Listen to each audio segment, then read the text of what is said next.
Hello, ladies and gentlemen. It is now past 8 o'clock. I left just a little before 8 this morning. It's been a long day of seeing TIFF movies. Saw 3 movies today. Just so happened that all the films I wanted to see fell in the same day. I get to review 3 TIFF movies for you. Without further ado, let's get on with it. The first film I saw is not an animation, but it is about an animation studio. It's a documentary about an animation studio, so I guess that's as close to being animated as you can get without actually being animated. And it's called The Kingdom of Dreams and Madness, and it's about Studio Ghibli. It's the documentarian follows Hayao Miyazaki around Studio Ghibli 1. And you kind of get a look at how things are done there a little bit.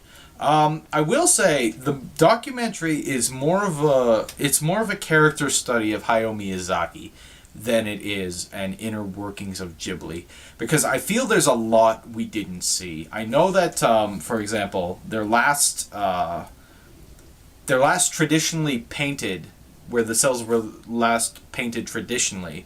That film was Princess Mononoke, but since then they've upgraded to digital. But you don't see any computers in the film, right? And there's allegedly 400 people who work at Ghibli, but 100 on who are working on As the Wind Rises, which they were kind of following as the documentary went along. But you don't see anybody doing anything very techy.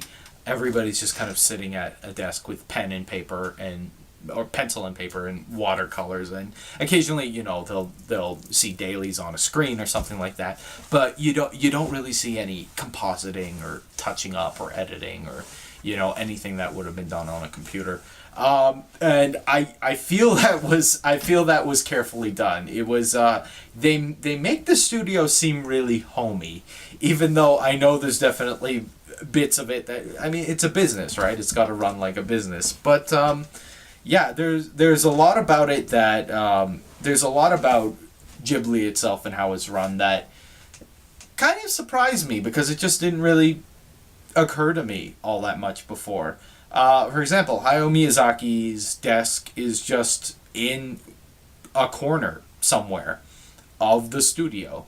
He's just in a corner. There's other animators sitting around him. It's not like here's Hayao Miyazaki and here's Isao Takahata. No, Takahata's over in a different studio doing a different film. He's just kind of sitting with other people, just going about his business, doing his thing. And you see him, he'll be with staff, talking, making jokes and stuff like that. But you see them talk to the staff later, and very clearly, like, he's the boss. I think at one point an employee said, "Oh, I had a question to him about, how to animate something. But I could tell he was kind of getting angry, so I didn't push it because I didn't want to make him angry." So there's definitely like a hierarchy there, but there's some things where it's just like there's a wall down, and like the boss, who's 72 and still animating, still doing storyboards, is just kind of sitting there like with the people. I think some of it might have been kind of constructed in the film to make it look that way, but I think some of it's genuine too. The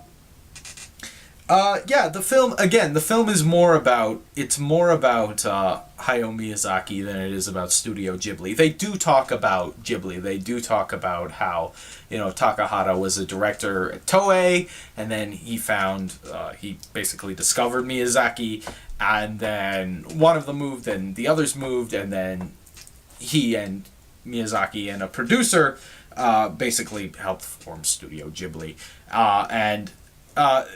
they went into a little bit of the tensions there, but there was no outright drama in the film. Like, it was never Miyazaki butting heads with a producer or a legal department or anything like that. You never saw anything like that. And again, I don't know if it's sculpted to look like that, or it's just not a dramatic environment, or it's, it could be that the culture in Japan, it's a culture of politeness, and they're just, maybe that drama wouldn't come to the forefront. But there were little things, like Miyazaki would be saying, like, Takahata's never going to finish his film. Because it's important to note, when they were filming this documentary, As the Wind Rises, which was directed by Miyazaki, and the film that I saw at the festival this year, The Tale of the Princess Kaguya, were both in production at the same time. So I think the producer described it as kind of a friendly competition they had between the two directors. And of course, one director has an animation background, where the other is a director who just kind of found people and found good people to work for him, and is good at doing that. But yeah, Miyazaki comes across as very regimented, very kind of fastidious, disciplined, amazingly still working at 72, still drawing, kind of grumbling about it along the way, but, still kind of enjoying it and taking pleasure from it at the same time. And Takahata is often described. They don't really interview Takahata, but you'll see Miyazaki, be like, oh, he's never going to finish his film. He doesn't want to finish his film. And then other employees at the company are like, yeah, like, what's happening with that film? Is he ever going to get it done? Does he want to get it done? Kind of thing going on. And it's interesting seeing this film after seeing both the two features that were featured in this documentary. I mean, I saw As the Wind Rises last year, and the Princess Kaguya this year. So it's interesting because you see bits of it, you see bits of how both films evolved, and just the fact that nobody thought Takahata would finish, and lo and behold, here we are at TIFF, and it's one of the big films this year, from Studio Ghibli, yeah, it's mostly again, there are little things like that about the company, and you walk around and see it. It's a very Ghibli One is a very modest looking office building. Even the voice recording is done in like this theater where it's not really a sound booth. They just kind of bring the actor into this theater. They don't even have a mic stand. They're just kind of holding up their paper. So yeah, it looks, what they show looks really casual and really kind of just, oh, it's, just another day at the office, and, here's people animating and drawing and watercoloring and whatever. Yeah, but it's more of a character piece about Miyazaki. You follow him around, follow him to his house, and it's kind of okay that it's a character study of Miyazaki, because he's such an entertaining character. He's a fascinating and entertaining character, because he has this really kind of gruff, grumpy old man side where he's pessimistic, and he's like, oh, the world is all messed up, there's nothing good left in it anymore, kind of thing. And you'll see him kind of, he gets he gets an actor who's basically an old friend to be the voice actor for Jiro in As the Wind Rises. And he'll be saying, and the actor will be asking him like, I think this will work, and then he'll be like, we'll see, and then later on he'll just say, he's fun to bully, kind of right to his face, kind of thing. So he's got a sense of humor. He's a funny guy. There's this one shot where he's walking out of his home, and then he stops and he's like, oh, I forgot to take down the goats. He walks back inside. There are these stuffed goats all along his window, and he removes each one and puts them on the table and closes the blinds. And he's like, yeah, it's leftovers from the Heidi exhibit that was at the Studio Ghibli Museum, and they were going to throw them away, so I just took them home. And then he'll be like, yeah, the kids at the nursery really like it, so I bring the stuffed goats around it. I don't know, he's just a fun character. He's fun. It's weird. He's such a juxtaposed character, because at one moment he'll be saying, why am I even doing this, and movies are futile and stuff like that. And then one of the last shots in the film, they're about to do a press conference where he's announcing his retirement, and he calls the filmmaker over to the window, and he's like, look at all these people on their balconies. Look, they can't see us watching them. Imagine if they could go run, and they could go climb over all these rooftops, and in animation you can see everything from a bird's eye view, and isn't that really neat? And he just has such this enthusiasm. So it's, I don't know. You kind of wonder if he's playing up the grumpy old man thing a bit, or how much vibrance is still there. But I mean, there's still something because he still did. Both of them actually. Takahata's 5 years older, but both of them, just animated these huge feature films. And that's a lot of drawing, especially if you're, you know, especially if you're an older person. That's not an easy thing to do, to animate and storyboard and direct parts of a major motion picture. It is amazing. It is amazing what these gentlemen have accomplished. It's not really the kind of the film you would say this is good or bad. It's kind of, well, do you like the subject matter? And that'll kind of decide for you if it's good or bad. If you don't have any real interest in animation, if because again, they don't really go into the inner workings that much, but if you don't have any interest in the inner workings of an animation studio, then the little that you do see on the screen is not going to be enough to hold your attention or suffice. I think for people who aren't interested in the craft or just don't get it or whatever, just will see this film and just it won't leave any kind of impression or mark. But, for people who do, for people who like Ghibli, for people who like animation in general, for people who are just fascinated with the people like Miyazaki and Takahata and everybody at Ghibli who has just made such an impact and just what their kind of character is like. Those people are really gonna like the film. I really did enjoy the film. It's an easy going pace. It's not overly dramatic. There are sad bits, of course, because Miyazaki is retiring, and they say it's gonna be. Takahata even said this year it may even though he'd like to do another film, this film that he just did might be his last. So it's sad. It is kind of an end of the era thing, and they do talk about the future of Ghibli. Goro Miyazaki, the little they showed of him in the film, he was saying, and you hear stories about Goro and Miyazaki and how and Hayao, and how Goro doesn't necessarily live up to his father's standards or whatever. And he says in the film, I didn't choose to be in animation. I kind of came into it and it was thrust upon me, and they were trying to convince him to do a new film, and he said, well, because this isn't something I chose, for me to get invested into a project, obviously one that's going to take years and years of his life to complete, there has to be a huge drive for him outside of just doing a movie as to why he would do it. And you can tell, and he basically said in the film, because I didn't choose this, I don't have that confidence about my abilities to do something. So there's that as well, and it's kind of a sad little moment actually when you think about what's actually going on there and what poor Goro actually has to live up to. That can't be easy. Having a father who's the name of animation in Japan, the name of quality animation in Japan. Like, I mean, Hayao Miyazaki doesn't really have an equal. Takahata either, for that matter. But it's sombering in that fact, because you think about big studios, Disney or Pixar, DreamWorks or whatever, and you think of them as these insurmountable giants that just nothing's gonna topple them. But I mean, Studio Ghibli, when there's nobody left there, will it really keep going?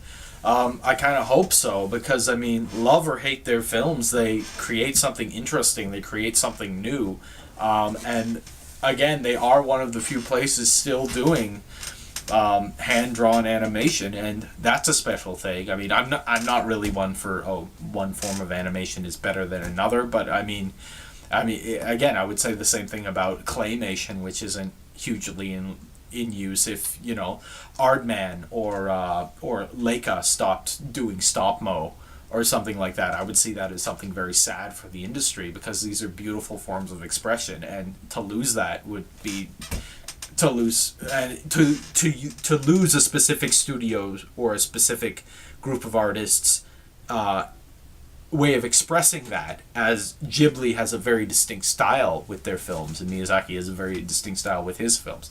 To lose that would be a very sad thing indeed, because you keep wanting to see what these people will come up with, right? You keep wanting to see what they'll add to art, what they'll add to animation.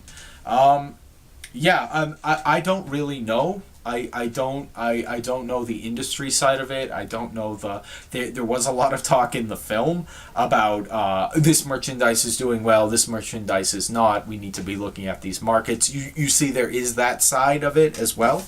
But they don't go into it that much, and I honestly don't know that much about. I've heard whispers about the fate of Ghibli is kind of up in the air again, because two of the titans that founded it are kind of not necessarily in the picture anymore, and who knows if Goro's going to take the reins. It may not even be what he wants to do, but yeah, so it's a nebulous region right now, and that's again, it's this film just kind of bleeding into the real world. Like the fact that I've seen both of the movies that are in here. They've both been released, but they weren't at the time they were making this documentary. That was The Kingdom of Dreams and Madness. And yeah, if you have an interest in animation or anime or Studio Ghibli or Miyazaki himself, especially as a character, then definitely check him out. It's worth your time. Alright, the second film I saw was Khalil Gibran's The Prophet. Now, I don't know too much about the source material here. It's based on the book The Prophet by Khalil Gibran. It basically, the main narrative takes place where you have the character of the Prophet, who everybody just refers to as Mustafa. He's been in prison for 7 years, and this is the day he's finally going to be taken home to his homeland on a ship across the shore. But obviously, when you have a poet who is imprisoned, things aren't as simple as that, and he has some friends along the way that try to help him overcome those kind of obstacles. But basically, it's a journey of the main narrative is it's a journey of the guards kind of escorting this prophet of the people. They escort him through the city and through towns and through a wedding and all kinds of stuff like that. And he says hello to the people on the way. And while he's doing so, he'll be asked, "Oh, can you give a wedding blessing?" Or "I need some advice. I need some love advice," and things like that. And so, at moments like these, he'll recite poetry, and the poetry takes the form of aphorisms. Like one is called "On Working," and one is called "On Love," and one is called "On Death," and just all these kind of aphorisms about different aspects of life, and it's this poetry that's recited. And then when he goes into reciting the poetry, basically a different animator will take over and will animate kind of another separate little story in a different style. And a whole bunch of animators worked on this thing. Bill Plimpton is there with his very distinct kind of almost pencil crayon sketch style with these odd shaped people and coming at you from weird angles and things like that. And Tom Moore, who did the film I saw the other day, The Song of the Sea, is here, and his style is very distinct of him too. Nice crisp lines, squared fingers, and things are very iconographic. There's a lot of iconography and symbols in the art style. And other ones too. There's ones that look like brushes of watercolor and very, very erratic, very kind of straight ahead animation, line drawing kind of stuff, and very flowing things, and all sorts of different styles. And when these poems are being recited, there's kind of a little story going along with it too. Like one of the, I believe it's the On Love, On Marriage one, where he's giving the wedding toast. and basically giving the wedding blessing. It's a dance between these two characters. They're dancing, and it looks almost rotoscoped, and it's definitely referenced. It's this beautifully choreographed dance.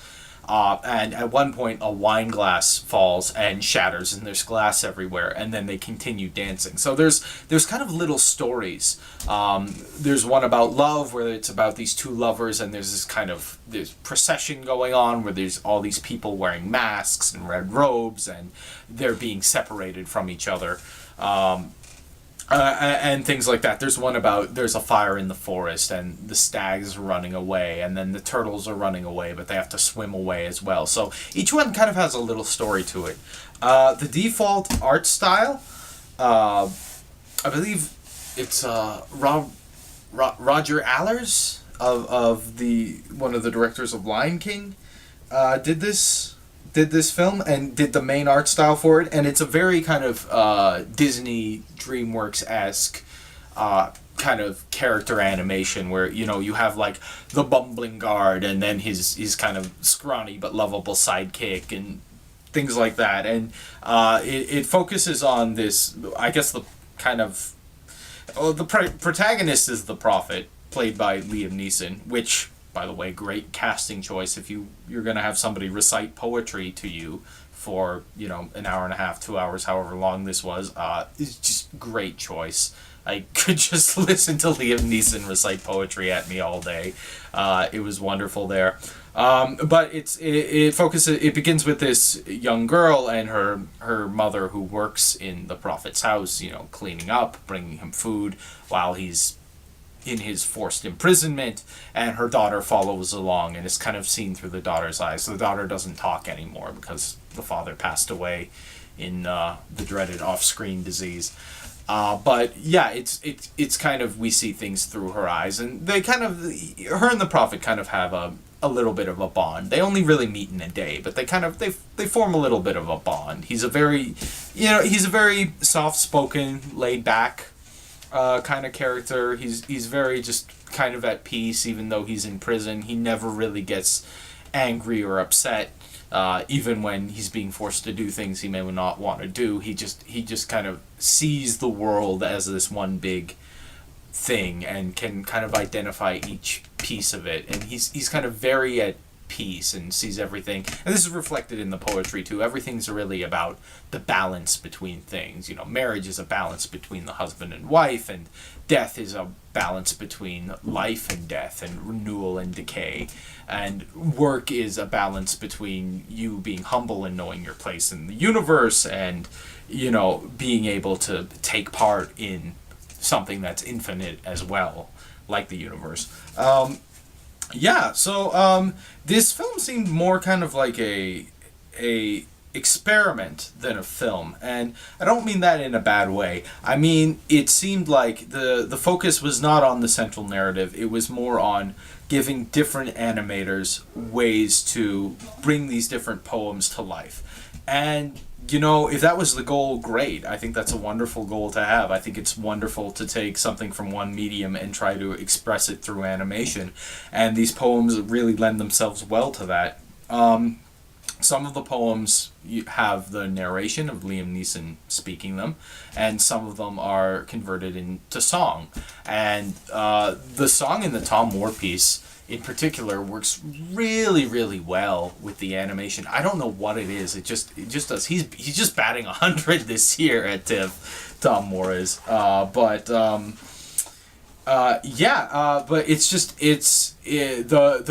don't know. As somebody who's a fan of both animation and words and poetry, I really enjoyed this film. I don't think it's for everybody.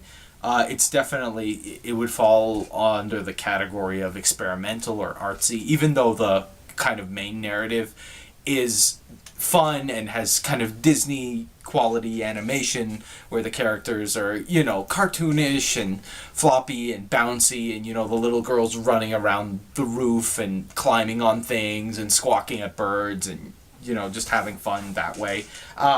Kids can definitely follow it, but I don't think this is necessarily for all audiences. If you don't like having if you don't like poetry, I don't think you're gonna like this piece very much at all. I happen to. It reminded me a lot of Alice in Wonderland, the show I saw at Stratford, because it was a very similar thing. You know, you walk along your journey, you stop for a bit. There's some poetry, but the great thing about animation is you can take something like a poem and then you can bring it to life. You can bring that imagery to life, and you can just totally be expressive with it, and you can show things growing and changing, and you can have a little story within a story of two lovers who were separated by each other in this kind of crazy chaotic dance and then have to get back together.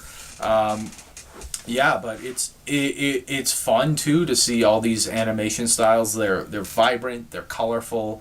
It's fun. They're varied enough that each one of them brings something. There were maybe like one too many of the kind of scratchy, kind of shaky feeling animation styles. I don't have a problem with that style. They used it like a lot of the directors used it a lot. I don't know if there was any communication between directors of different segments, but that kind of a style where you see things and they're roughly changing and it appears very crude even though it's very detailed. That kind of style appeared a lot.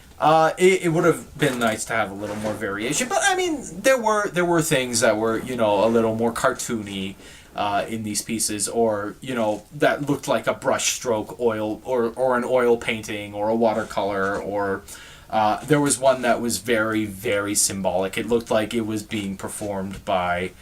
I think it was called On Children was the piece where it was. It looked like the the kind of black outline figures that adorn all the kind of classical Greek and Roman pottery and all the bronze work. All the figures kind of looked like that, and they looked very kind of flashy, where they would just be you could kind of see all the pieces moving, and that was nice. It was nice to see like a style like that was just different and very, where the characters were very, very sculpted looking. So that was nice because of the variation there. But yeah, I enjoyed it. It's not the central narrative. I don't think that's the main point of it. It is nice to have a central narrative. It is sad. Even some of the minor subplots get resolved. And it's nice to have that through line, but the star of this piece is the individual directors and the poetry they're bringing to life. But I mean, all the animation looks nice. Again, if the voice acting's good, you got like John Rhys Davies in there, and John Krasinski is a character. Selma Hayek, who helped produce this, is in there, and of course Liam Neeson is great. Doing I mean, he could just be a voice actor. He's that good at dialogue, and he's that much fun to listen to. He's perfectly cast for this role of just reciting poetry. I mean, he's got that narration voice, and he's so kind of soft spoken and calm that it makes the poetry really relaxing and really inviting, and you can just kind of be taken away by the words and the animation. So it's a really nice fit there. The girl, who thankfully is mute throughout most of the film, it must have been like a producer's daughter or something, because the voice actress is just terrible. It's so grating, so annoying, but she has such few dialogue. So few words to say, it doesn't really matter anyway. But yeah, it's definitely not a film for everybody, because it's not really narratively focused, but I really enjoyed it. I really enjoyed being swept away by the animation and the poetry, and just the idea of bringing all these different directors together and having them all come out through their unique styles, and the fact that I'm able to recognize some of them by their styles, and yet still have it all fit in with this central conceit of this one body of work is a credit in and of itself. So yeah, it's a very enjoyable film. It's beautiful to look at, lovely, colorful. The narration's great. The poetry itself is great.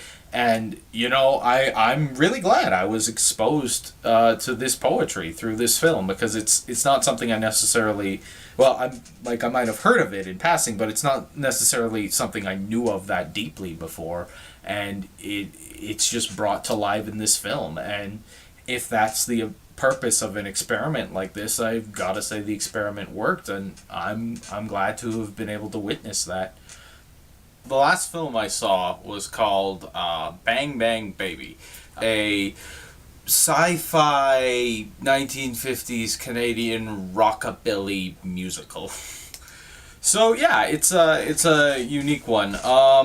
Basically, the premise is there's this girl in this small town called Lonely Arms. Her name is Steffi, and she wants to be a singer, and she wants to sing for this kind of Elvis type called, and his name is Bobby Shore. So she wants to sing for him, and there's a contest, but she doesn't.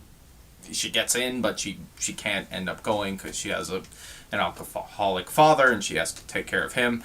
But then, to her surprise and delight, Bobby Shore ends up pretty much on her front doorstep, and she takes him in. Their car breaks down. She takes him into their house, and it's about her trying to, become a famous singer, and she's falling in love with her teen idol. And while this is going on, there's also a subplot about how the town's there's kind of a construction facility, or there's a factory there, and it produces something called purple mist. We're never really told what that is, but there's a leak in the factory, and then people start getting these weird mutations all over their body. So yeah, there's some bizarre sci-fi elements, and this is a big problem for Steffi, because she finds some kind of a weird lump. You see shots of her stomach, and there's this weird kind of wobbly effect going on. There's something moving underneath there, and other people develop weird kind of mutations as well. And this is a problem for her because Bobby Shore hates anything that's ugly. He likes things that are beautiful, and he likes perfection, and he can't stand things that are ugly. So yeah, that's the basic premise of the film. It's definitely a unique film, and it's certainly interesting. It's certainly not a bad film by any means, but there are some major issues with it. One thing I'll say right off the bat, it gets its style of what it's trying to do really well, making fun of these kind of, these kind of movies like Blue Hawaii, or I think the director mentioned Viva Las Vegas, and Margaret in Viva Las Vegas was a big inspiration to this film. And just that kind of vibe of this kind of 1950s teen romance with music starring a big vehicle name like Elvis. You get that vibe right away. You get, all the corny lines, and, all the upbeat, up-tempo kind of. The lyrics don't make too much sense, but they're just kind of fun to dance to numbers. You get all that kind of stuff. And they kind of do run the gambit. There's the slow Elvis songs, and then there's the Hula Baby kind of songs in there. And yeah, it's all fun. I'll say this. Usually when people do, it's this but a musical. It's a sci-fi but a musical kind of thing. The music kind of tends to be more gimmicky, and it tends to kind of not be as top-notch quality. And there aren't a plethora of songs in this film. There's, maybe 3 or 4 that are really well produced, that they've really taken their time with. The title theme, I think it's called Juniper Lane, that begins and closes the film and runs throughout. You even hear it on the radio in the background, and a different cover of it is playing in the background, and things like that. This song in particular is really well produced, but many of the others are as well. It's well produced. The music's well produced. The score is very, very solid. It's well sung. Sometimes, the directors tend to get people who are more actors or performers and less singers, but all of the singing is really good in this film. Yeah, and so that was really nice. It was really nice to see a musical where being a musical wasn't just a gimmick. It's just, it's something that really kind of it's something that they really put their time into because they love the genre so much, and you can tell the love for the genre comes through. I think that's the movie's strongest selling point is its love for the genre. Sets are nice, and there's a few times when they do green screen effects, or like they're walking through the town and it's obviously green screened, and there's like nobody else around. There's just two characters walking through the town, and it's like, this town is really, not that crowded, even for a small town. And it's like, you can get extras that day. There are a few moments like that where it's like, okay, maybe you can get away with it because of the genre, and, maybe there would be, those driving shots where it's obviously in front of a screen, kind of calling back to the movies of the 50s and 60s, but it kind of looks like half and half. Like, half of it is, oh yeah, it's kind of meant to be a funny green screen, and the other half is, well, these really were the limitations we had. These really were the shots we had to green screen. But there are some really nice effects. There's one guy gets a mutation where his mouth is talking, and that's really nicely done on there. It's a small effect, but it's really nicely done. And then there's this talking baby, which they focus on this talking baby. It's a genetically mutated talking baby, and they focus on it for a good amount of time. There's a scene where the protagonist has a conversation with this baby back and forth, and it's obviously not a real baby, but I couldn't really figure out how it was done. Like, maybe I'm just blind. I don't think so, because usually I notice VFX and practical effects. Like, I can usually spot the difference. This one I couldn't. It looked kind of like a guy in prosthetics, but kind of blended with CGI, but I really couldn't tell. Like, I really wanted to ask the director how they did that baby. It's such a silly little thing, but yeah. A decent story. I really like the premise of this. It grabbed me right away, and I just wanted to see it, to see how they would do it. The story is not bad at all, but it suffers from kind of too much plot. After Bobby Shore, they kind of run the gambit. She like goes through disappointment and not getting to go to New York to meet her idol because she has to take care of her alcoholic father, and she runs a gamut of emotions there. But then when Bobby Shore shows up, the movie kind of stops a little bit. Things still happen, but none of them really progress the story forward. There's some funny interactions with her family, and the father's distrustful, so he kind of makes up a lie about building a casino in their town, and then he decides, oh, he really does want to marry her, and he wants to bring a casino to the town after all, and it just kind of goes on. All this while, they're tiny little bits of this subplot with these genetic mutations, but really the sci-fi element is not a big part of the movie. It's a really small part. They do more with it kind of towards the end, but it's not even like, okay, we're building to this. We're building to this. It's like they'll mention it and then forget it for a couple of scenes at a time, right? And that's just me. I kind of wanted to see more sci-fi. But the big thing about the film is it kind of left me not knowing what to feel about it, because at first glance, I thought it was kind of trying to say something, but I couldn't put my finger on what it is. Going into spoiler territory here, basically the whole thing with the mutations and the Bobby Shore coming to town, and they do it was all a dream kind of thing. But the problem with that is, even though they kind of go into dreamy kind of fantastic elements, like she's supposed to be in like one of these Elvis movies, and that's supposed to be the dream, the fantasy, but the style and tone doesn't change from the beginning of the film to the end of the film. It's consistent throughout. I mean, there are these weird little things happening, but none of them really feel out of place. You know what I mean? They all, like, nothing really happens where it's like, whoa, this isn't something that would happen in the reality of this film. What are they doing? I mentioned there's a scene in The Tale of the Princess Kaguya, where the two characters meet each other by coincidence, and then they go flying off, and they literally go flying off into the sunset, and then that turns out to be a dream. That's good, because in the established mythology of this universe, that's not something the characters can do. Characters don't just fly off, even though it is a fairy tale.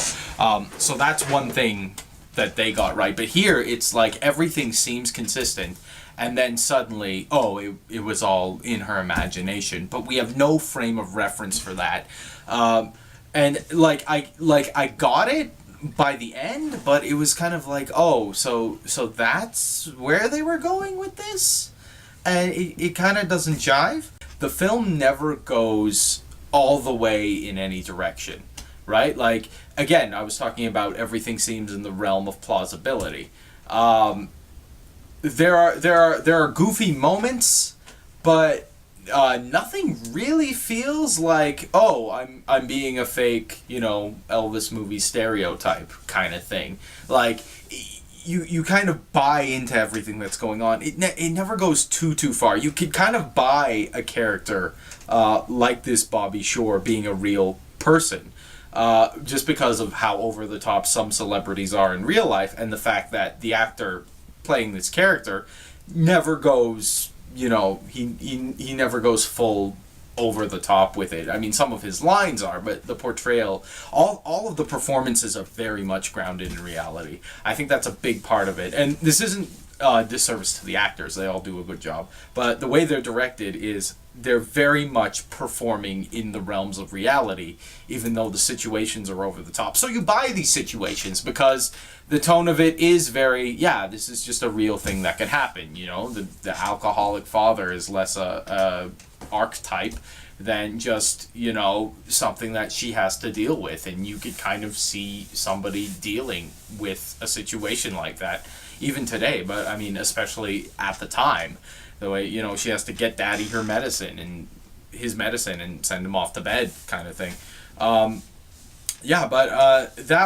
was my main, I guess, I wanted the film to go completely over the top. I wanted it to go completely bonkers, completely crazy. And they always do these things half. Like, there's a scene where the guy with the mouth in his neck is singing and being like, oh, we should be together because we're mutants. And I really wanted him to, like, have a full-on duet with and then the mouth is, like, growly and snarling and, like, rah, kind of thing. And, like, there were a few times where it would kind of sing, but not really. I wanted him to have, like, a full-on duet with the neck-mouth thing. That's the best analogy I can have for the movie. There was no mutated neck-mouth duet in the movie, and that was the problem. I really wanted to see them go completely over the top.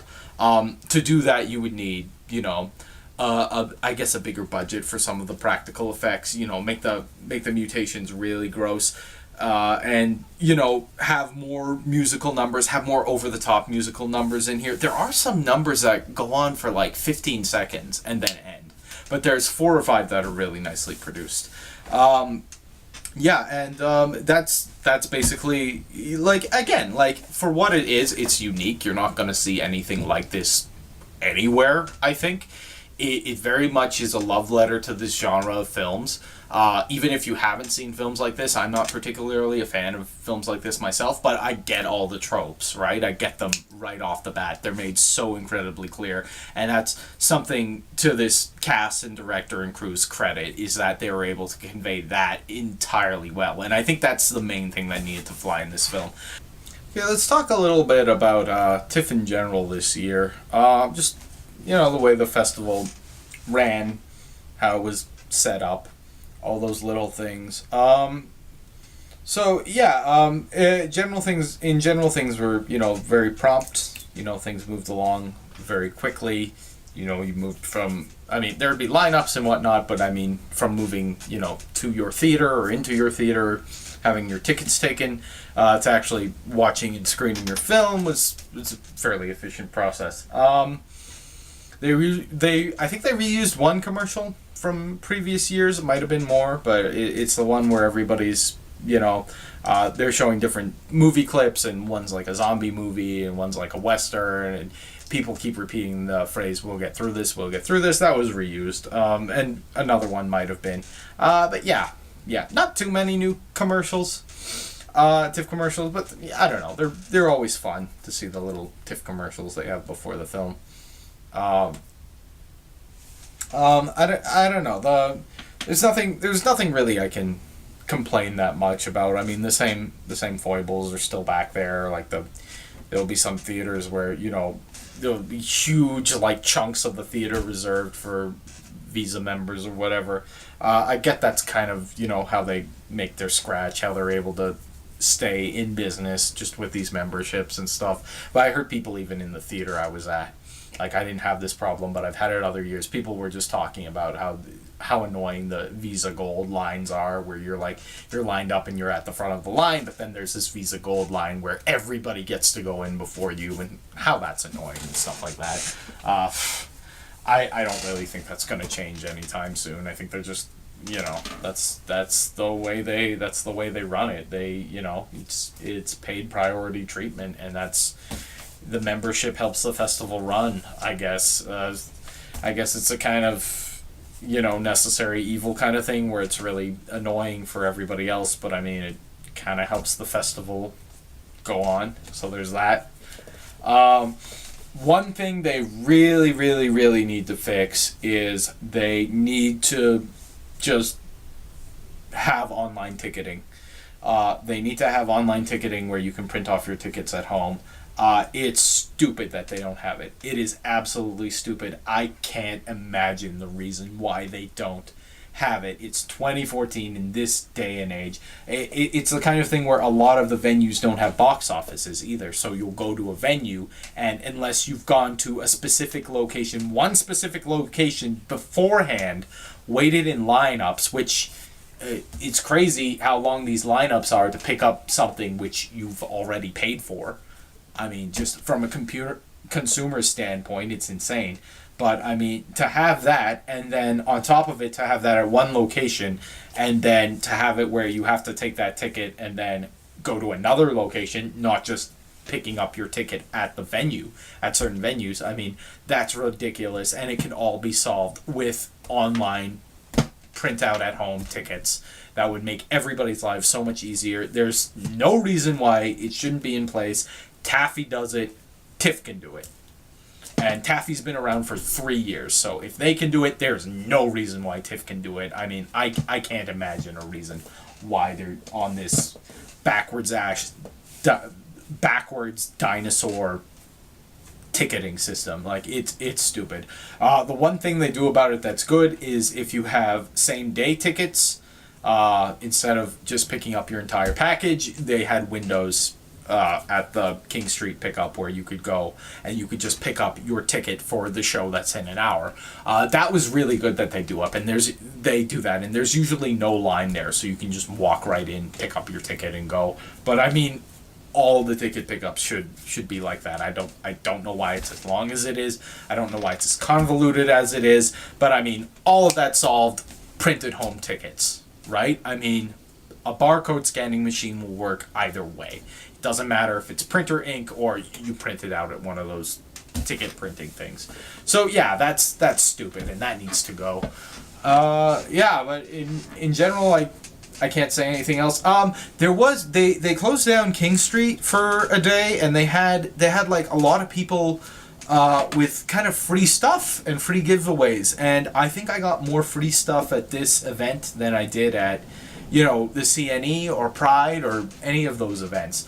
Full iced teas, and they had a lounge at one point that somebody had set up. It was for the Mandela International Film Fest. They're giving away free sandwiches, and popcorn and things like that. And just, come in, sit down, have a coffee, have a sandwich. We had our entire lunch there at one time. And there was other things. There were people giving away pizza. It was only one day, but I mean, it was still really nice that they just had giveaways like that. The city, and I believe they've closed down King Street before in the past too, but I don't remember any giveaways like that. Maybe I just missed it. But that's a really nice thing. I hope they keep that. I hope they keep the samples. You can get like a whole free drink from some places, and that was nice. Just you're waiting in line to get your ticket, and you can get a free drink. So stuff like that is really nice. I'm glad they kind of make TIFF into like this festival. You're walking by and there's these giant inflatable tunnels and there are booths all around and you can take your picture with whatever. It's nice. They give it a real kind of festival atmosphere because that's what it's supposed to be, right? A festival. But yeah, again, huge thank you to the volunteers. Used to work as an usher. And I don't know how you do all that for free. Getting up early in the morning and dealing with people for however long your shifts are, and it's great. There's it's something crazy like 3,000 volunteers or something like that at the festival, and it just makes it run. So thank you to all the volunteers. You really helped with everything. Again, it couldn't go on without you. So, this thanks is mandatory. Thank you. Thank you for TIFF volunteers. Yeah, but that's that's an overview of the festival, and I enjoy it. I try to get in a few every year. I think from here on out, I'm gonna try to just try to see all the cartoons I can. This year had quite a few cartoons. I think I've seen them all this year. I didn't see any shorts. This is something they need. They just need. Again, I have Taffy for this, so it's not a big deal, but it would be really nice to have a programming block of shorts that's all just animated cartoons. There for sure is enough animated shorts in TIFF for it to have its own block of just those films. That would be really nice. I guess you could argue, you could just go to the one that has most, but I looked through all of them. I think the one that had the most cartoons had maybe 2 or 3 shorts in it, and the rest were live action. So it was kind of, I didn't want to go that route. But yeah, there were interesting looking shorts that I would have seen. But they do, TIFF does a thing where they do the Oscar nominated shorts each year. So, I'll see Lava or whatever it's called, the Pixar one, when it gets nominated, because let's face it, of course the Pixar short is going to get nominated, and everything else. I don't mean that bitterly either. They usually do great work, but and anything else that gets nominated, you can see everything then in that programming block. Yeah, that was TIFF, and it was good. I enjoy it. I don't think I'm going to be going to the Ottawa Animation Festival at this point, just because of time and travel and money. It's not really looking like an option right now, but I've done Taffy and I've done the animated films at TIFF, so I think I'm good. I was able to do a lot of networking at Taffy as well. I think I've gotten a good fix, and now I kind of want to work on my own stuff right now. The nice thing about this is it does inspire you when you see the work other people have produced from around the globe, that it does inspire you to do your own stuff. And yeah, that was TIFF 2014, and hope to see you next year.